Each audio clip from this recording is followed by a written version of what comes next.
تحریف شدہ ترجمہ کے ساتھ قرآن پاک کے مصحف کی جو طباعت ہو رہی ہے اس کو روکنے کے لیے ایک عرصے سے ہم لگے ہوئے ہیں، ہماری پوری ٹیم لگی ہوئی ہے اس کام کے لیے، اور ہم نے مختلف جگہوں پر اس کی وقتاً فوقتاً درخواستیں دی ہیں۔ یہ 2018 میں جا کے ہمیں ایک ریٹ کرنی پڑی جس کا 2019 میں فیصلہ ہوا لاہور ہائی کورٹ میں۔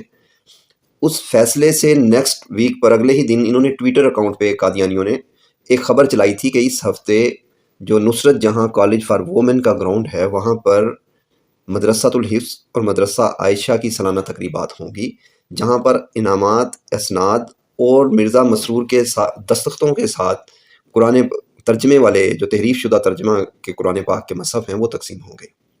ہم نے 6 تاریخ کو یہ اپلیکیشن دے دی تھانے میں، 7 تاریخ کو یہ تقریب ہو گئی۔ 6 کو درخواست اس لیے دی تھی کہ اس تقریب کو فوری روکا جائے، یہ خلاف قانون امر ہے تو اس کو روکا جائے۔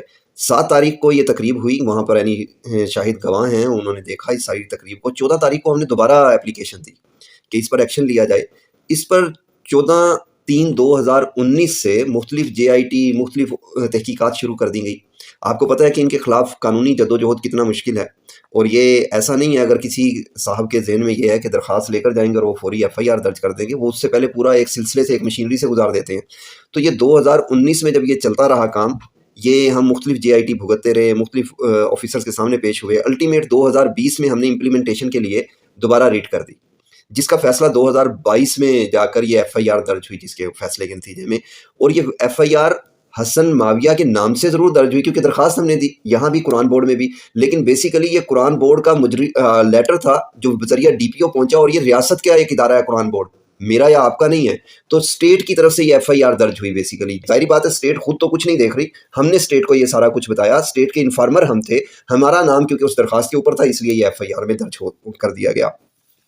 ایشو ایک آخری بڑا اہم پورشن ہے، یہ قرآن پاک تھا یا کتاب تھی، اس ججمنٹ کے حوالے سے اس میں کیونکہ بات ہوگی۔ یہ میرے پاس قرآن پاک کا مصحف ہے، یہ ترجمہ ہے اس میں۔ مجھے بتائیے اس کو کیا کہیں گے آپ، ترجمہ کہیں گے یا قرآن پاک کہیں گے؟ یہ قرآن پاک کے ساتھ ترجمہ کیا ہوا ہے، تو اگر کوئی اور ایسی کتاب لکھے گا تو اس کو کیا کہیں گے ہم؟ بک لکھی ہوئی ہے وہ، یا وہ قرآن پاک کا مصحف ہے جو جس میں تحریف کی گئی؟ میرا جو پاکستانی شہری ہے وہ تو عربی نہیں جانتا، وہ اس کو عربی نسخے کو کیسے سمجھ سکتا ہے کہ اس کے اندر کیا ہے؟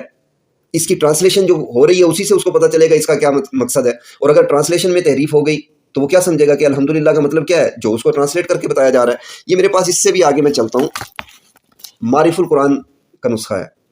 مجھے ذرا بتائیے کہ یہ اس کو آپ کیا کہیں گے، قرآن پاک کا نسخہ کہیں گے یا کوئی کتاب کہیں گے اس کو؟ یہ راستہ بتا رہا ہے، یہ ٹرانسلیشن کو مزید تشریح کر رہا ہے ایک مصنف جو ہے کہ قرآن پاک کے ان الفاظ کی کا مطلب یہ ہے، تو اس کو قرآن پاک کیسے نہیں کہا جا سکتا، یہ بک کیسے ہو گئی ہے؟ یہ بڑا اہم چیز تھی جو اس فیصلے کے اندر ہوئی، جو آپ نے سوال کیا، یہ پورا پس منظر یہ ہے اس کا۔